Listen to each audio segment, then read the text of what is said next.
le rendez-vous télé. Vivez toute l'actualité de la ville de Saint-Leu.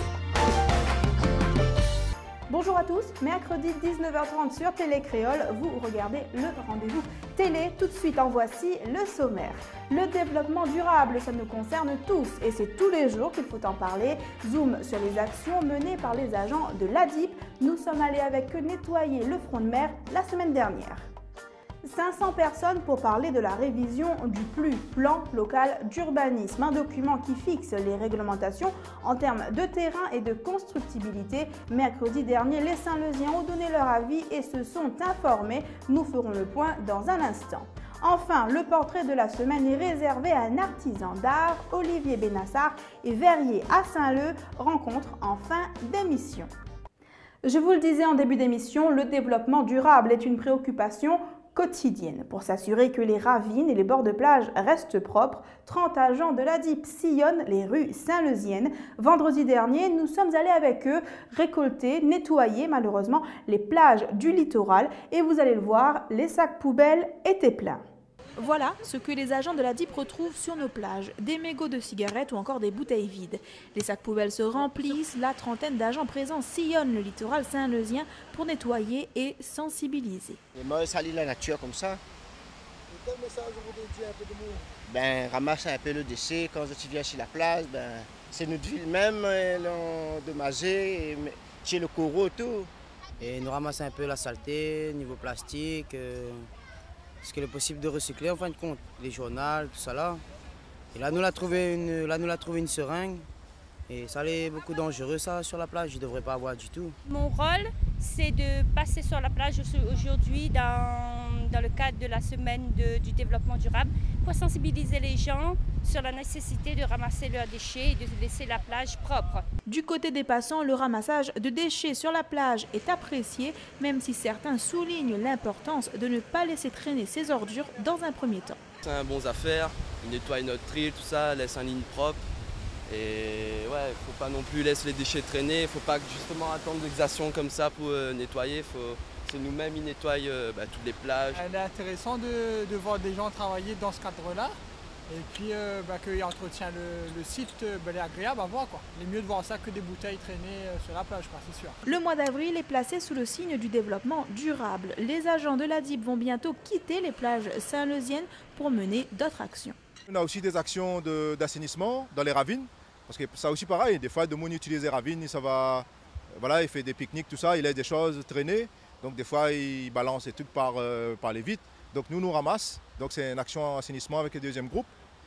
Et puis après on a aussi une action de collecte de cartouches d'encre dans les écoles et de batteries usagées que nous ramassons aussi. Vendredi dernier, quelques élèves du collège de la Pointe des Châteaux s'étaient aussi donné rendez-vous sur la plage avec leurs professeurs. Ils sont eux aussi venus nettoyer. Aujourd'hui, on ramasse les déchets, on nettoie la plage et ensuite on va étudier combien il y a de déchets par mètre carré. Pour garder son environnement propre, il est recommandé de ne pas jeter les mégots de cigarettes dans la nature et d'amener ces encombrants en déchetterie. Les agents de l'ADIP, eux, procéderont à un ramassage de cartouches d'encre dans les écoles et au nettoyage des ravines dans les jours à venir. Vous le savez, à Saint-Leu, ça bouge dans les quartiers. D'ailleurs, on quitte le littoral saint-leusien, direction la maison de quartier de l'étang Saint-Leu. Là-bas, tous les mardis et vendredis soirs, les enfants font leurs devoirs avec Jean-Pierre Durand, retraité de l'éducation nationale depuis quelques mois. Il est aujourd'hui bénévole et aide des enfants âgés de 5 à 15 ans à faire leurs devoirs. Alors attrapez vos stylos et vos cahiers, on y va. Où est la poule roussette? Elle se cache sous la brouette. Excellent. Quelques mots d'encouragement et du coup, l'exercice a même l'air d'être plus simple. Ici, l'accompagnement est personnalisé. Les enfants sont à 2 minutes de la maison et c'est un ancien de l'éducation nationale qui met son expertise au service des petits Saint-Leusiens. Il a même des trucs pour faciliter la vie des élèves. Le problème, si vous voulez, c'est beaucoup plus dans la compréhension de la consigne, systématiquement. Mais ça, moi j'ai été enseignant pendant 40 ans et je me suis toujours effectivement rendu compte qu'un gamin est capable d'exécuter une tâche quelle qu'elle soit, que ce soit en mathématiques, etc. Le problème numéro 1, c'est la lecture. Les consignes sont toujours extrêmement difficiles. Les textes, en particulier, sont d'une densité extraordinaire, avec tout un lexique qui est difficile. Donc le premier travail, c'est regarde la consigne, lis la. Est-ce que tu as compris la consigne?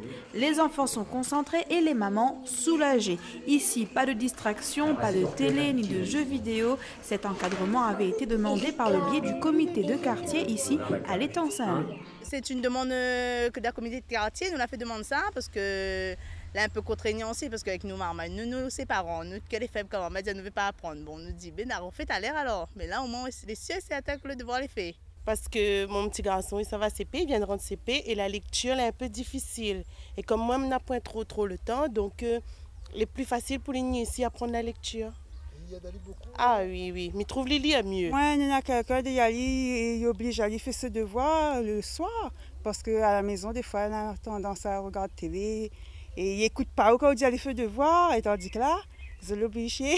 Les marmailles de l'étang Saint-Leu ont rendez-vous ici même tous les mardis et vendredis de 16h à 17h pour devenir des champions de la lecture. Fantastique maintenant. C'est bon maintenant, ça Mercredi dernier, la salle des fêtes du Foirail affichait complet. Dans ses murs, des représentants de la mairie, du TCO, du parc national ou encore de la chambre d'agriculture. Face à eux, 500 Saint-Leusiens qui voulaient tout savoir du plan local d'urbanisme, autrement dit la réglementation en matière de constructibilité sur Saint-Leu. Je vous propose de faire le point sur ce PLU qui soulève tant d'interrogations. Certains Saint-Leusiens n'hésitent pas à se lever et à poser des questions.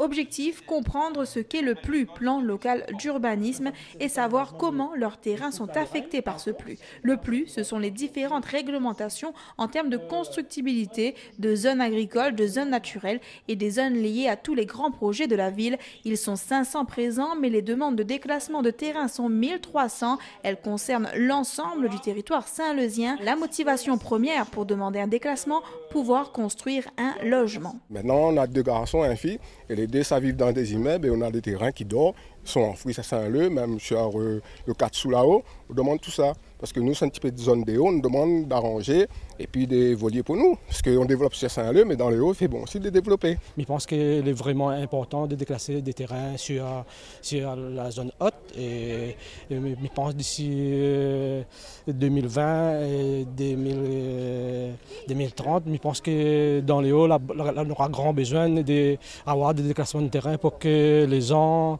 puissent y habiter. Dans le cadre du SAR, schéma d'aménagement régional, Saint-Leu compte 90 hectares de terrains déclassables. Seuls 40% de ces terrains peuvent être utilisés dans les mois à venir. Il faudra ensuite attendre une décennie pour les 60% restants. Sur les 1300 demandes de déclassement enregistrées en mairie, seuls les 2/5 pourraient aboutir. Plusieurs zones aujourd'hui sont déjà définies et pour lesquelles il ne faut pas espérer d'avoir un déclassement. Nous avons les zones agricoles du périmètre irrigué du littoral ouest. C'est les zones qui ont bénéficié des financements de l'Europe du basculement de l'eau d'est en ouest. Nous avons les coupures d'urbanisation définies au schéma d'aménagement régional, l'ensemble des espaces naturels avec une forte vocation écologique qui sont également où sont interdites l'ensemble des constructions et enfin tous les secteurs concernés par le plan de prévention des risques et d'inondation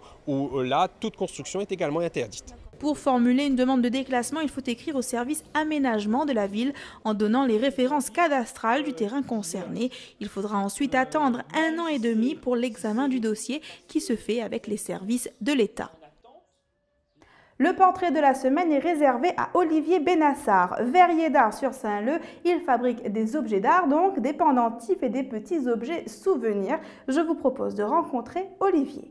Derrière toute œuvre se cache un artiste. Olivier est verrier, un métier, un art qui consiste à transformer le verre en objet. La transformation en est presque magique. Le verre, translucide, se travaille au feu et se fige. Le temps s'arrête et la matière prend pour l'éternité la forme que son artisan veut bien lui donner. J'essaye un peu de rester dans les thèmes réunionnais, c'est-à-dire tortue, paille en queue, le coq, les poissons. Il y a beaucoup à faire, papang, paille en queue. Caméléon, endormi, margouillat, enfin, il y a vraiment plein de trucs à faire, donc déjà en animaux, après il y a les insectes aussi, tout ce qui est corps aussi, ça m'éclate vraiment, et puis après bijoux, inclusion, bagues, boucles d'oreilles, pendentifs, on peut faire à peu près de tout, quoi. Olivier travaille le verre depuis 2 années maintenant. Si le geste est aujourd'hui sûr, il a fallu plus de 1200 heures de formation pour arriver à ce niveau de création. Olivier peut maintenant créer des pièces sur commande, transformées en un souffle, un souhait en réalité. C'est pas facile parce qu'il faut apprivoiser cette matière c'est pas de la pâte à modeler et quand on fait une erreur, elle nous le rappelle vite, quoi, parce que bon, y a pas mal de caractéristiques à respecter si on veut qu'une pièce elle soit stable et qu'elle soit solide, quoi. Après, pareil dans la gestuelle, dans la façon de travailler, il y a vraiment des automatismes à avoir. Et quand on commence à les acquérir, ça nous permet de prendre plus de plaisir parce que ça devient un automatisme. Le verre, une matière que l'humanité connaît depuis 5000 ans. Une matière qu'Olivier découvre encore aujourd'hui. Selon lui, être verrier, c'est un métier qu'il faut remettre au goût du jour. Il y a très peu d'usines maintenant qui soufflent le verre en France. Et c'est un métier qui demande d'avenir, quoi, parce que en fait, déjà, le verre, c'est une super matière. C'est une matière par rapport au plastique qui est imputrescible, qui est inaltérable, qui a plein de qualités. Et il y a un gros essor aux États-Unis au niveau du verre. Et comme toutes les modes, risque d'arriver bientôt.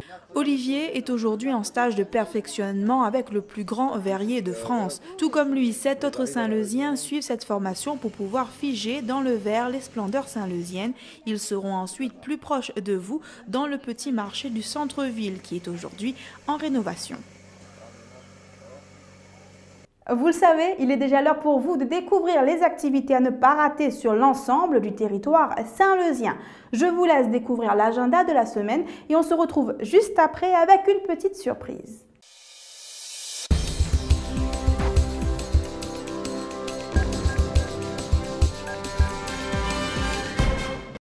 Une conteuse saint-leusienne à la bibliothèque de Piton-Saint-Leu, c'est normal. Véronique Insa anime jusqu'en juin des contes dans tous les sens pour les enfants de 3 à 6 ans. Ne ratez surtout pas les contes parfumés le mercredi 24 avril de 15h à 16h.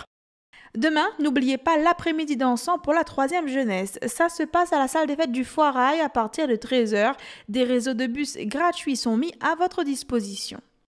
Putenduvash Tukal à la communauté tamoul. Dimanche prochain, le parc du 20 décembre se met aux couleurs de la nouvelle année 5114. Les festivités commencent à 10h avec un partage de friandises traditionnelles indiennes. Vous aurez ensuite le choix entre différentes activités, danse Bharatanatyam, drapage de sari ou encore calligraphie. Cette journée prendra fin à 17h avec un holy party sur la place de la mairie, un événement qu'il ne faut surtout pas rater. C'est une première à Saint-Leu. Des poudres de différentes couleurs seront jetées pour ensuite faire un vœu. C'est une fête traditionnelle indienne et népalaise. On vous donne rendez-vous dimanche sous le parc du 20 décembre.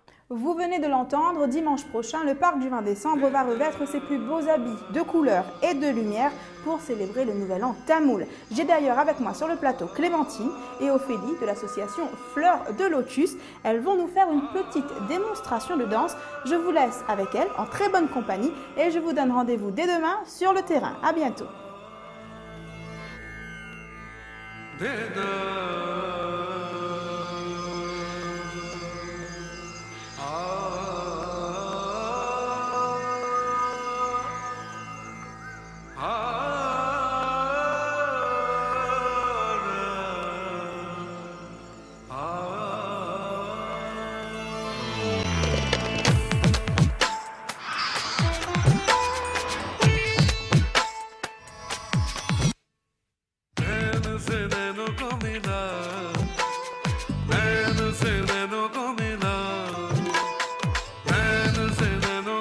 Love